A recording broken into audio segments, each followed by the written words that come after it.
partir de agora, então, a nossa aula 2 da Olimpíada Brasileira de Nanotecnologia, onde a gente continua o conteúdo de ontem. Todo mundo percebeu que quando eu mostrei os 3 níveis de escala, a gente sempre olhou para uma redução do tamanho, para miniaturização. Ou seja, eu consigo, e a gente conviveu uma era inteira com materiais do tipo bulk, ou seja, macroscópicos, mas a partir do momento que a gente conseguiu reduzir esse tamanho, controlar as propriedades que dependem do tamanho, para gerar aplicações de interesse, nós começamos então esse caminho de redução. Isso veio acontecendo, o melhor exemplo disso é a eletrônica. A gente sabe dos microchips, mas hoje já existem os nanochips. Então essa miniaturização é um caminho natural que se desenvolveu a partir da evolução da tecnologia, da evolução dos equipamentos. Só que a gente, de fato, criou uma barreira. Qual é essa barreira? Quando a gente está falando de nanotecnologia, eu não falo mais do mundo macroscópico, eu não falo mais dos fenômenos clássicos. Esse passador de slides, ele tem massa suficiente para agir sobre a ação da gravidade. No entanto, qual é a massa de uma nanopartícula?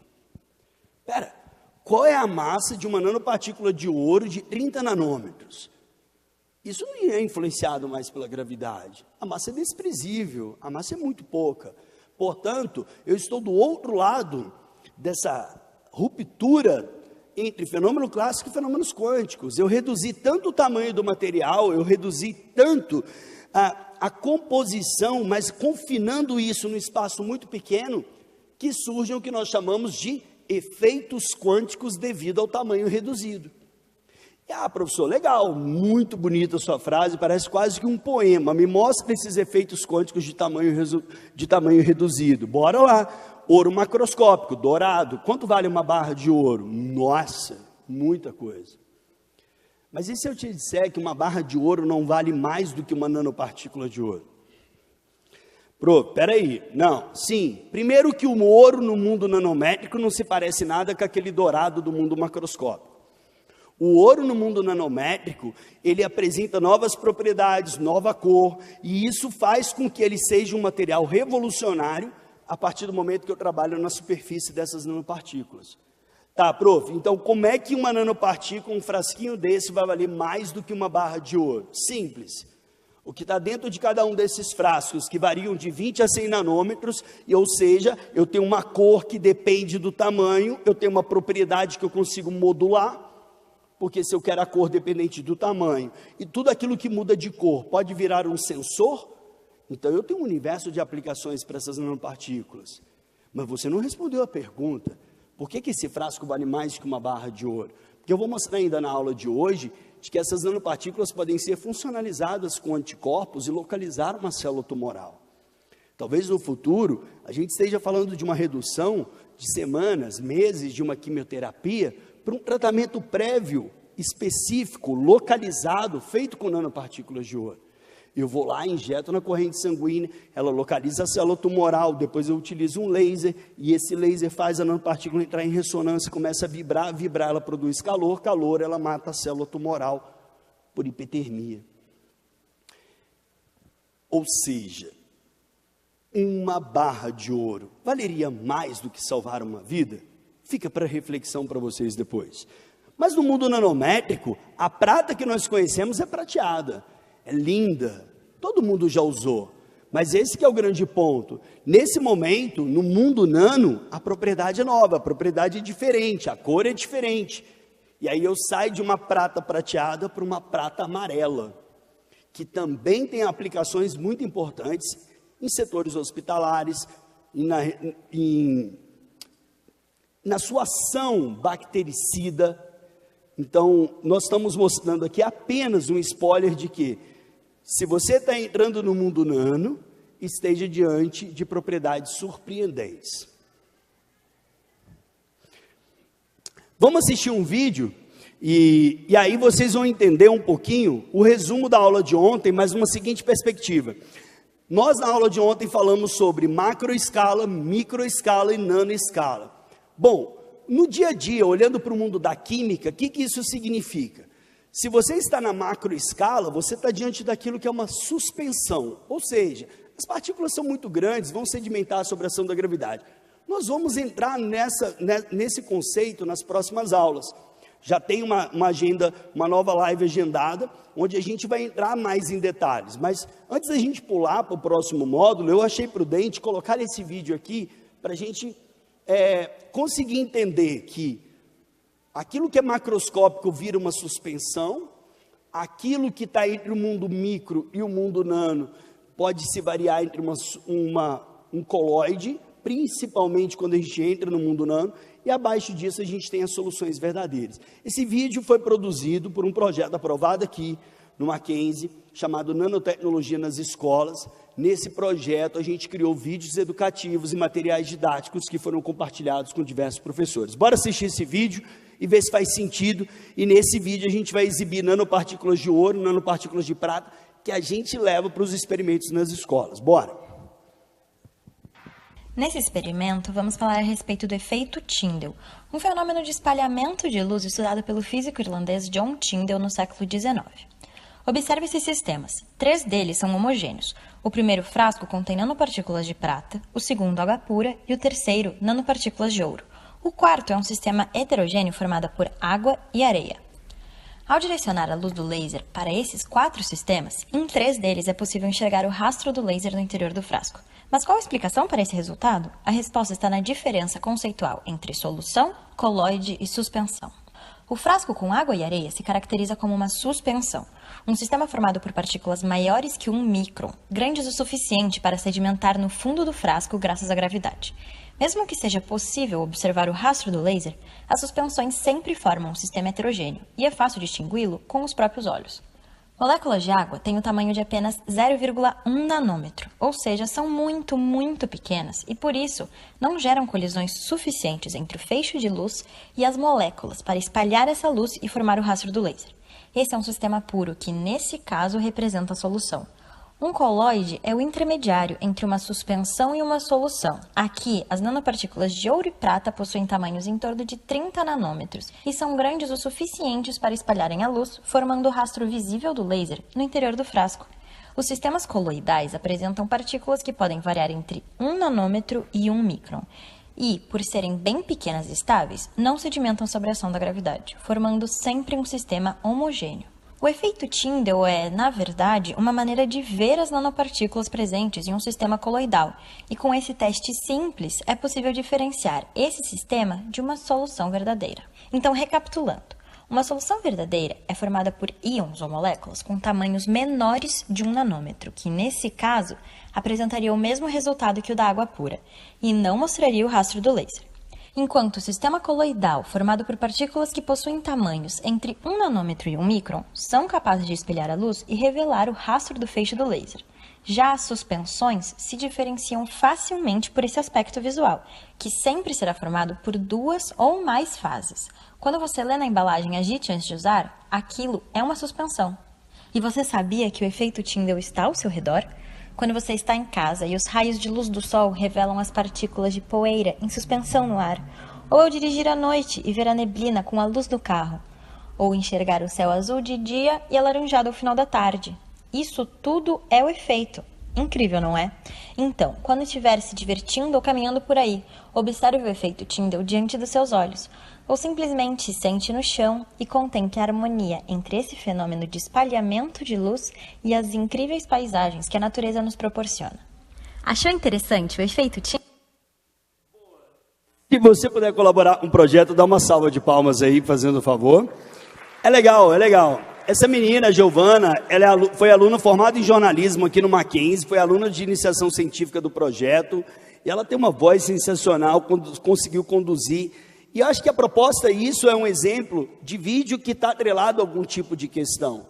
O que nós queremos nessa Olimpíada? Que assim como vocês acabaram de protagonizar e acabaram de testar, a ideia é rodar um vídeo desse e a partir dele ter 1, 2, 3 questões na Olimpíada. Por que não?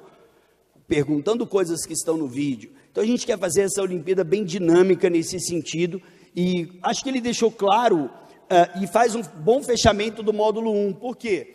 Porque no módulo 1 a gente falou sobre macroescala, microescala e nanoescala. E o que a gente está falando ali?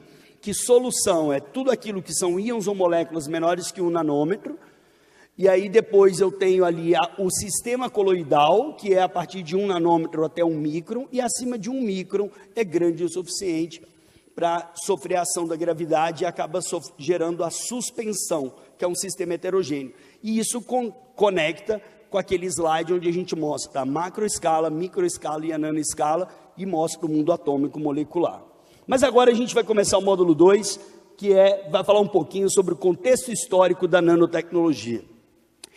Isso é indiscutível. Se você vai falar do contexto histórico da nanotecnologia, você vai resgatar Feynman na sua fala. E talvez muitos de vocês, engenheiros e engenheiras, químicos e químicas, já tenham ouvido falar sobre esse nome. Um físico surpreendente, um cara visionário, um cara que conseguia segurar uma plateia inteira pelo seu jeito, pela sua oratória, pelo seu jeito de comunicar. E basicamente, no dia 29 de dezembro de 1959, no campus da Caltech, ele fez uma palestra que mudou a história. Basicamente, o que Feynman estava querendo dizer naquele dia em 1959, Feynman dizia: em um futuro não muito distante, seremos capazes de organizar átomos e moléculas a um nível muito menor do que somos capazes de enxergar hoje. E eu tenho um livro que fala sobre os textos, os manuscritos de Feynman. Vamos chamar manuscrito não no sentido de ser muito antigo, mas ele escrevia essas palestras e ele propunha desafios para o auditório, ele colocava, e nesse dia ele desafiou alunos da Caltech sobre a possibilidade de se criar um motor num tamanho específico ou abaixo daquele tamanho específico. Ele desafiou também os alunos a dizer se você consegue gravar na cabeça de um alfinete todo o conteúdo da enciclopédia britânica. Ele mexia com a imaginação, ele jogava informação. E o que ele falou lá naquela época? Que fez com que o Feynman se tornasse, e assim ele é chamado, de o profeta da nanotecnologia. O cara que enxergou a nano antes de todo mundo. O cara que enxergou que a ciência caminharia para a miniaturização. Basicamente, nessa palestra, que tem uma tradução livre de há muito espaço lá no fundo, ou seja, há muito a ser explorado numa dimensão menor, há muito a ser explorado numa escala mais reduzida, há novos fenômenos para se descobrir ali naquele lugar, naquele porão, seja o que for.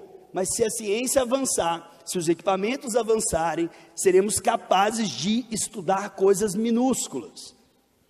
E aí podemos chegar ao turn-off da questão, que é, se eu consigo estudar coisas pequenas, eu consigo ter o controle e a auto-organização naquele sistema? Eu consigo organizar átomos e moléculas e produzir o material que eu quiser? E isso foi uma visão muito disruptiva para a época, e ele foi Nobel de Física em 1965.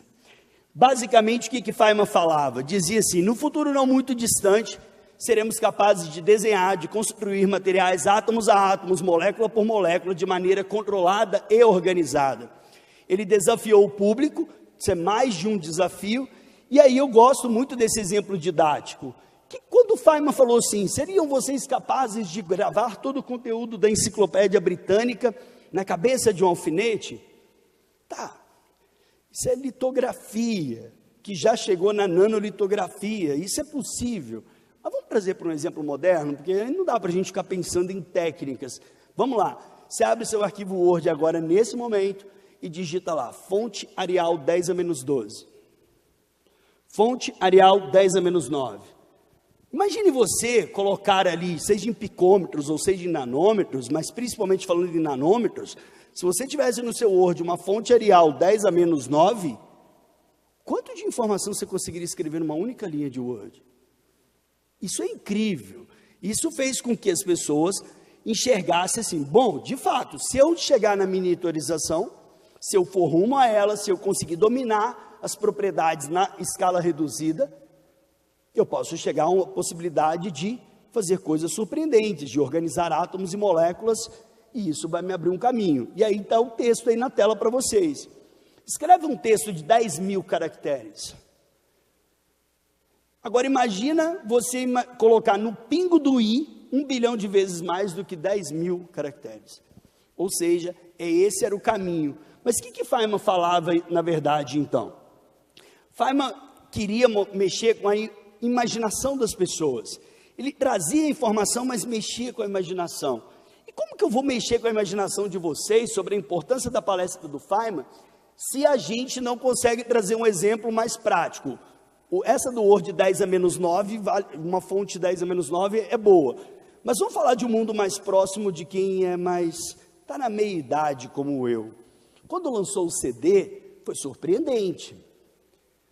5 anos depois lançou o DVD. E no DVD você consegue ter a mesma capacidade, a mesma memória, equivalente a 4, 5 CDs. É daí que nasceu essa geração que a gente conhece, a geração do DVD, que hoje nem é mais utilizado. Mas o que separa as duas estruturas? A evolução da engenharia, separa a evolução da indústria. Eu conseguia fazer ranhuras, na época do CD, eu tinha um espaçamento de 1,6 micros, e tinha uma resolução de 0,83. 5 anos depois, no lançamento do DVD, eu trouxe esse espaçamento para 0,74 e abaixei minha resolução para 0,4. Ou seja, no mesmo espaço de 120 milímetros, no mesmo diâmetro, melhor dizendo, de 120 milímetros, eu consigo 5 vezes mais informação. Tá, e o que é o seu celular hoje perto disso? Porque ali é nano, ali tem nano, e tudo se transforma, tudo que está acontecendo é baseado na miniaturização, na redução da escala. Tá, Adel, o Feynman em 1959 falou isso, aí vocês estão chamando ele de profeta. Não é muito exagerado? Claro que não. Se liga um pouquinho no contexto histórico de tecnologia na época. Ali em cima nós temos o Univac System One, o primeiro computador do mundo, como é chamado. Estava lá na Universidade da Pensilvânia entre 1943 e 1946. Pesava toneladas. Embaixo nós temos uma calculadora automática no MIT, em Harvard, perdão. E ali, olha o tamanho da calculadora.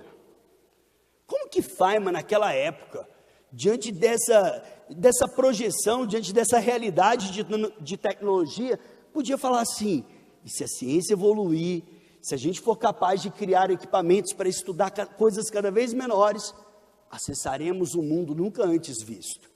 Por isso, há muito espaço lá no fundo. Há muito espaço a ser estudado na nanoescala. Ele profetizou a nanotecnologia, por isso que Richard Feynman é, sem dúvida nenhuma, o cara que abriu, ou citou, ou fez nascer aquilo que conhecemos hoje por nanotecnologia. Feynman já esteve no Brasil. Feynman já pulou carnaval no Brasil.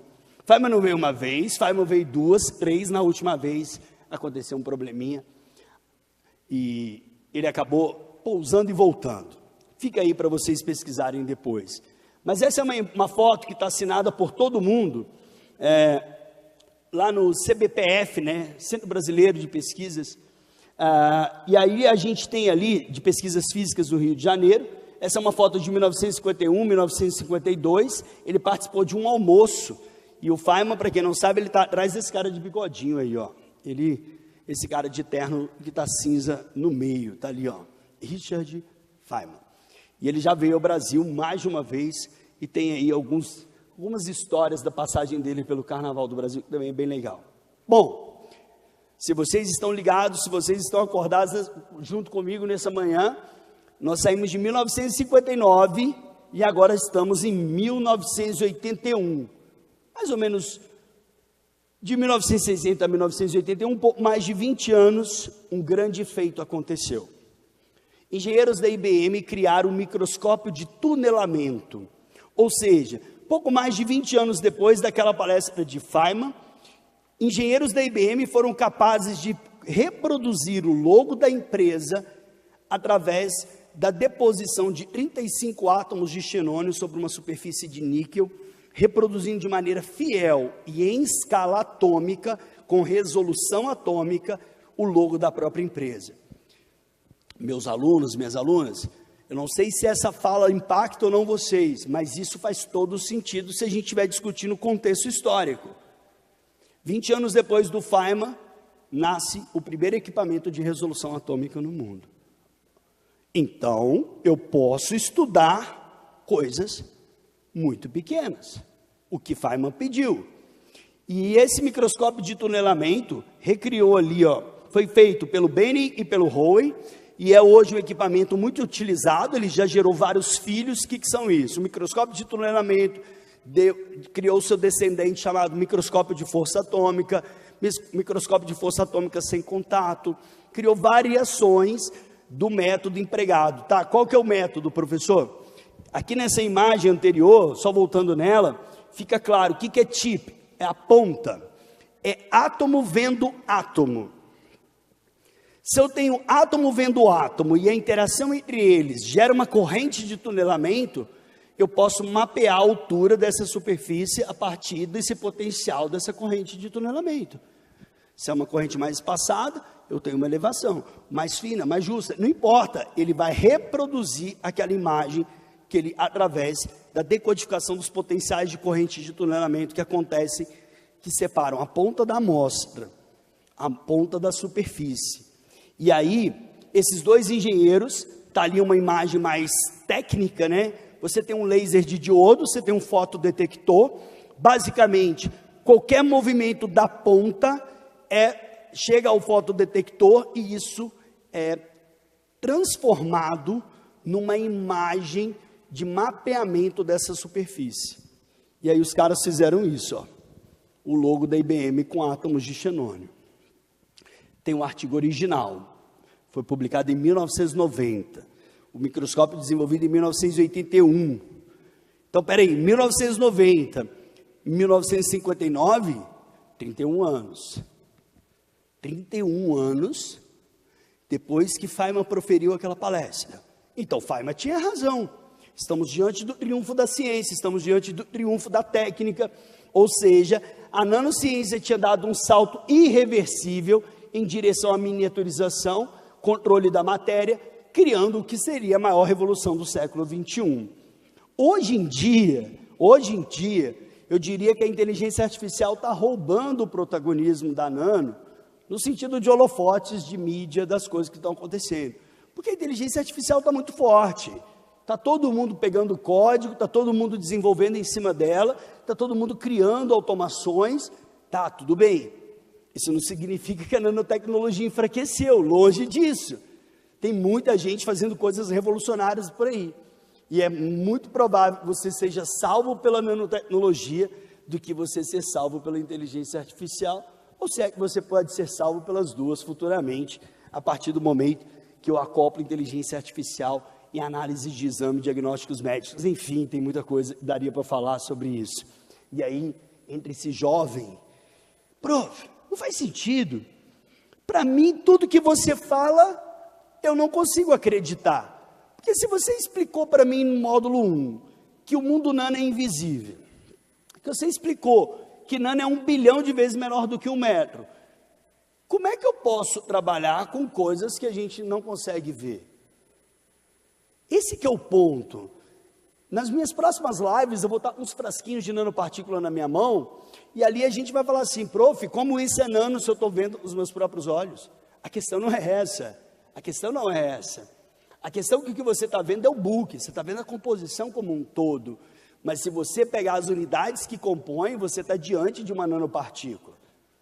Tá, eu quero ver essa nanopartícula agora. Tá bom, vamos lá. Eu vou te levar no microscópio. Eu vou te levar no microscópio eletrônico, que eu falei na aula de ontem. Ou seja, não é microscópio eletrônico porque liga na tomada, é microscópio eletrônico que usa feixe de elétrons. E eu citei ontem, quem se lembra dessa minha fala, e eu já vim pensando, eu falei assim, eu quero complementar essa minha fala no segundo dia de aula. Que eu falei assim, a resolução de um microscópio óptico é lambda sobre 2. Então, se o menor comprimento de onda da luz visível é 400 nanômetros, 400 dividido por 2, eu conseguiria apenas, ou existir no mundo, microscópios que usam luz branca e conseguem enxergar coisas próximas, ou trabalhar ali no limite de 200 nanômetros. E aí eu falei assim, nossa, eu preciso muito falar isso no segundo dia, porque senão eu vou estar dando um tiro no microscópio de campo escuro. O que é o microscópio de campo escuro? Os caras desenvolveram um microscópio que conseguiram burlar uma lei da física.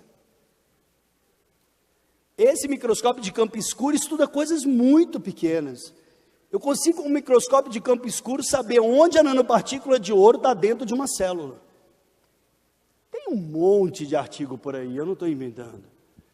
Então, eu falei, eu preciso dar esse complemento, porque apesar daqui a gente está falando de microscópio que usa feixe de elétrons, eu tenho hoje microscópios que utilizam luz branca, ou luz, no contexto mais amplo, que estão fazendo e estão sendo importantes para estudar coisas na nanoescala, porque eles conseguiram, através da inversão do jogo de espelho, eles conseguiram fazer com que haja uma luz confocal, uma luz no ponto, e isso reflete, né, na superfície da nanopartícula de ouro e fala, uau, essa nanopartícula de ouro está aqui, ó, ela não entrou no núcleo, ela ainda está no citoplasma, não, ela está aqui, ó, ela já internalizou, agora ela está dentro do núcleo.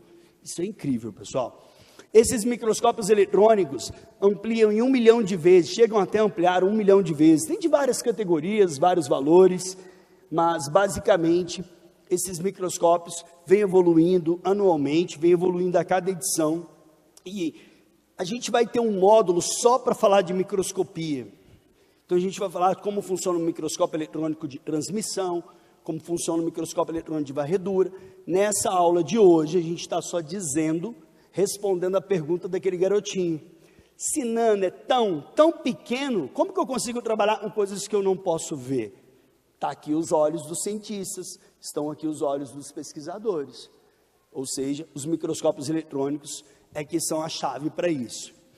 Esse é um irmão do microscópio de tunelamento, microscopia de força atômica, saiu essa matéria na internet em 2009. Cientistas da IBM em Zurique produziram a primeira imagem da anatomia de uma molécula. Basicamente, você tem um microscópio de força atômica que vai tateando essa superfície e ele conseguiu identificar os anéis aromáticos que compõem aí esse pentaceno, né, que é uma molécula formada por 5 anéis aromáticos, e ali você vê a foto. Aí alguém vai falar assim, nossa, mas esse equipamento é mó ruim, professor, saiu tudo embaçado a foto. Não se esqueça, o átomo nunca está parado, ele sempre está vibrando. Então é como se você fizesse uma foto em movimento. Então você nunca vai fazer a foto de um átomo que não seja borrado. Isso é incrível. Fechado? Foi a primeira imagem chamada de mapa topográfico de uma molécula. Ou seja, foi a visualização direta, o que seria impraticável alguns anos atrás, mas aconteceu. Molécula individual foi fotografada pela primeira vez. Falei ali em 2009 de uma matéria, depois agora eu vou pular para 2016, quando pela primeira vez a nanotecnologia foi reconhecida no Prêmio Nobel de Química, e Solveig, Stoddart e Feringa compartilharam esse prêmio. Eles trabalharam separadamente e eles desenvolviam moléculas interconectadas que eram capazes de produzir movimentos quando estimuladas externamente. São as chamadas máquinas moleculares, ou os nanorobôs, que eu falei na aula de ontem. Essa visão hollywoodiana de que o nanorobô vai curar todas as doenças nossas, isso pode existir um dia, mas a nanotecnologia já é real, já é sólida, não por esses exemplos de nanorobôs, mas eu preciso mostrar para vocês que isso está sendo desenvolvido, e tanto que deu o reconhecimento no Nobel de Química. Prof, o que seriam esses nanorobôs ou máquinas moleculares? Como o próprio nome sugere, são estruturas moleculares capazes de responder a estímulos. Então, basicamente, o que eles fazem? Eles colocam grupos funcionais com alta densidade de carga, bastante eletronegativos, em alguma posição desse nanocar. Esse é um nanocar, é o nome dele, pode digitar no Google, nanocar, carro nanométrico. E aí, quando você põe o laser, através da diferença do momento de polo, esse carro vai andando na superfície. Inclusive, existe uma competição de nanocars. Qual é a molécula que consegue fazer no maior distância, em determinado espaço de tempo, pode pesquisar. Mas isso é incrível. E basicamente são esses dipolos, esses grupos funcionais que estão ali na estrutura, e você vê ali um monte de insaturação, você vê ali um monte de ligações pi deslocalizadas. Então isso é muito importante para esse movimento de excitação com uma fonte de laser, com um campo eletromagnético, para fazer com que esse carro produza movimentos. Eu achei um vídeo na internet, desse centro de pesquisa, e que mostra muito como é que eles são desenhados, tá vendo? Então eles são modulados, você reconhece o grupo funcional, você cria um chassi molecular, você vai criando as estruturas desse nanocarro por meio de simulação, depois você sintetiza isso e você trabalha isso em tempo real dentro do microscópio. Bem interessante, vale a pena quem estiver curioso depois acessar um pouquinho mais. No ano passado tivemos o Nobel de Química 2023, que foram dados aos 3 pesquisadores que descobriram os pontos quânticos. Então, se você tem na sua casa uma TV QLED, você tem na sua casa nanotecnologia. Certo? Tranquilo, isso é verdade. Você já tem nanotecnologia no seu celular, você já tem nanotecnologia na sua televisão. E o mais interessante, eu falei isso sobre o exemplo do ouro e da prata. Quando você consegue modular a cor de acordo com o tamanho, você tem uma propriedade importante na sua mão. E é aí que vem o tal controle da matéria. Que cientistas são esses da nova geração que querem controlar a matéria? Controlar a matéria não é lá Harry Potter, tipo, eu vou controlar a matéria. Não, não é sobre isso. Mas eu vou sintetizar por 30 minutos, que eu tenho certeza que eu vou obter uma nanopartícula de 30 nanômetros. Não, agora eu vou reduzir meu tempo de síntese, que eu quero obter uma nanopartícula bem menor, 8 nanômetros. Isso é controle da matéria. Isso é quase que um superpoder na mão do cientista. Mas não superpoder do ponto de vista da criação por instantâneo, agora, imediato. Não. É o tempo, parâmetro, controle de síntese. Você modula a propriedade de acordo com o tamanho. Então, poeticamente, chamamos isso de controle da matéria. Eu hoje sou capaz de controlar a matéria, sem nenhum problema. Mas matéria do ponto de vista de reação química, matéria do ponto de vista de síntese de novos materiais. Numa linha do tempo, então, tivemos Feynman em 1959, eu falei na aula de ontem e reproduzo hoje, esse termo nanotecnologia veio do japonês Norio Taniguchi, e esse cara simplesmente, numa apresentação dele, falou assim: se a gente desenvolver máquinas submicrométricas, e aí vem na aula de ontem, que eu tenho o micron, depois do micron eu tenho o prefixo nano, depois do nano eu tenho o prefixo pico, de picômetro. Então, se eu consigo estar abaixo de um micron, eu estou no mundo nano. Mas como isso é uma máquina, é uma tecnologia. Ora, então essa máquina submicrométrica, batizarei ela de uma máquina nanotecnológica. Bem-vindo ao mundo da nanotecnologia. Foi assim que ele pensou. Pensou basicamente nisso, porque ele trabalhava nessa área de engenharia, de produzir motores e estruturas cada vez menores. Depois a gente teve a descoberta do fulereno, que deu o Nobel de Química em 1996, lá aconteceu no ano que eu nasci, 1985. Depois a gente teve esse cara que é sensacional, é o Eric Drexler. Basicamente hoje, num dia, ele ainda, óbvio que ele está vivo, né? Ele tem vários livros, mas esse cara ele foi muito importante, inclusive ele detém o título de ser o primeiro doutor do mundo em nanotecnologia. Ele defende que a tese dele foi a primeira tese de nanotecnologia no mundo. Beleza. E aí o que ele fez? Ele criou um livro, ele publicou um livro, Engenheiros da Criação, bem-vindo à era da nanotecnologia. Ele escreveu tantas coisas nesse livro, sobre um futuro, sobre nanorobôs, nanomáquinas, que tudo que a gente vê hoje em filmes é baseado no livro dele. Tudo, é sério, pesquise isso para você ver. É como se Eric Drexler fosse o diretor de Hollywood do ponto de vista de um cientista. Ele projetou um mundo, e ele falava assim, nos próximos 20, 30 anos, a gente já está dentro daquilo que ele falou, e ninguém está vendo a nanotecnologia de maneira assustadora, e muito pelo contrário. Estamos vendo ela agindo de maneira ética, correta, e proporcionando benefícios para toda a sociedade. É muito legal. Leia um pouquinho sobre Eric Drexler, uma narrativa futurística sobre as nanomáquinas e como elas estariam inseridas na sociedade. Em 1991, foram descobertos os nanotubos de carbono, pelo Sumidima, os pais dos nanotubos. Eu gosto demais dessa citação, que no ano 2000, O governo dos Estados Unidos lança a Iniciativa Nacional de Nanotecnologia.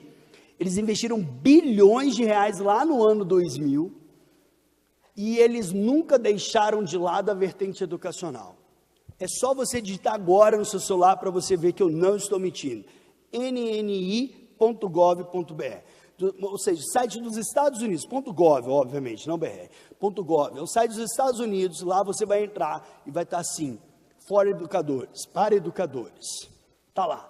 Você tem acesso a diversos materiais didáticos, você tem o Nano Day, o International Nano Day nos Estados Unidos inteiro, eles têm uma série de atividades experimentais, de kits. Eu me alimento dessa fonte, é muito importante para a gente poder balizar, só que eu trago isso para a realidade brasileira. E desde quando foi fundado, ele se tornou um projeto federal, logo na sequência, em 2002, 2003, se eu não estiver equivocado, e aí ele teve, então, essa inserção da nanotecnologia nas escolas lá nos Estados Unidos. Em 2001, a equipe da IBM constrói uma rede de transistores usando nanotubos, e aí você começa a ter a chegada da nanoeletrônica. Você depois ali, o primeiro circuito lógico, à base de nanotubos, foi criado naquele mesmo ano. E eu tenho uma história muito legal de que existe, eu não vou precisar a data, mas talvez seja importante para falar sobre isso. Acho que no ano de 2006, 2005, 2006, 2007, com certeza um desses 3 anos, porque isso é a história que eu vi do professor Thoma. O professor Thoma foi na Europa participar de uma comitiva brasileira para se descobrir lá na Europa o que era que estava falando com essa tal de nanotecnologia. Ou seja, reuniram acho que 20 ou 30 pesquisadores brasileiros, saiu aquela comitiva inteira e andaram ficaram uma semana inteira em vários centros de pesquisa, porque estava acontecendo uma tal de nanotecnologia na Europa, estava acontecendo uma revolução lá, e precisaria entender o que é que está acontecendo. Tanto é verdade que depois que o professor Thoma volta dessa comitiva, ele lança um livro chamado Mundo Nanométrico. E se você ler o Mundo Nanométrico, ele fala dessa visão futurística, longe da visão do Drexler, mas ele fala dessa visão. Isso é muito interessante, porque se eu pontuei para vocês, vamos supor que isso seja 2005, a gente está falando de menos de 20 anos. E o que vocês vão ver nessa Olimpíada, que vocês vão ver nessa palestra, é uma coisa muito maior. A nanotecnologia já não é mais uma idealização, a nanotecnologia não é mais algo a ser conquistado, a nanotecnologia não é mais algo fictício ou invisível, ela está acessível, ela está disponível, e muitas coisas já aconteceram de lá para cá. Em 2004, foi descoberto o grafeno na Universidade de Manchester. E vale lembrar que o pai do grafeno já esteve aqui no Mackenzie na inauguração do MacGraph, tá? Então, o pai do grafeno já esteve aqui na nossa instituição. Em 2016, eu já falei sobre o Nobel, e aí a gente vai ter na Olimpíada entregar para todo mundo essa linha do tempo dos principais eventos de nano que aconteceram desde 1857 até 2016, já atualizando ali com o Nobel de Química de 2023.